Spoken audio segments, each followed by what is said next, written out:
Prostate ক্যান্সারের যদি লক্ষণের কথা বলতে হয় তাহলে বলতে হয় পোস্টেট ক্যান্সার কিন্তু প্রায় 30% অ্যাসিমটোমেটিক, অর্থাৎ রোগী জানতেই পারে না যে তার পোস্টেট ক্যান্সার মতো এরকম একটি ভয়াবহ রোগ রয়েছে। এটি কিন্তু এই প্রস্রাবজনিত সমস্যাগুলো তৈরি করে ফেলে। যেরকম একটি লোক প্রস্রাব করছে, তার এরকম মনে হবে যে তার প্রস্রাব কমপ্লিট হয় নাই। অর্থাৎ সবসময় তার একটা প্রস্রাব করার টেন্ডেন্সি মানে সাধারণত থাকে। অনেকে আছে রাতে বারবার প্রস্রাবে যায়। অনেকে আছে প্রস্রাব কন্ট্রোল করতে পারে না। প্রস্রাব যেতেই তার প্রস্রাব হয়ে যায়। এছাড়াও আরো হইতে পারে প্রস্রাবে রক্তও যেতে পারে।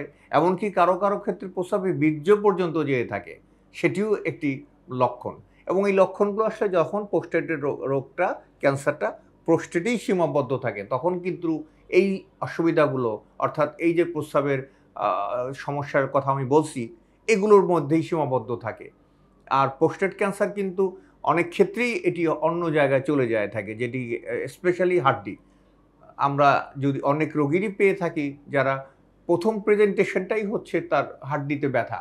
অর্থাৎ পিছনে যে মেরুদণ্ড হাড়, এখানেই সাধারণত প্রোস্টেট ক্যান্সারগুলো শুরুতে ছড়িয়ে যায়। তীব্র ব্যথা নিয়ে রোগীরা আমাদের কাছে উপস্থিত হয়। বা অনেকের এরকমও হয়ে যায় যে বোন ফ্র্যাকচার হয়ে পিছনে যে মেরুদণ্ডে যে রয়েছে যে স্পাইনাল কর্ড যেটিকে আমরা বলি, এটিকেও প্রেস করে এমনকি রোগী প্যারালাইসিস নিয়েও অনেক সময় আসতে পারে।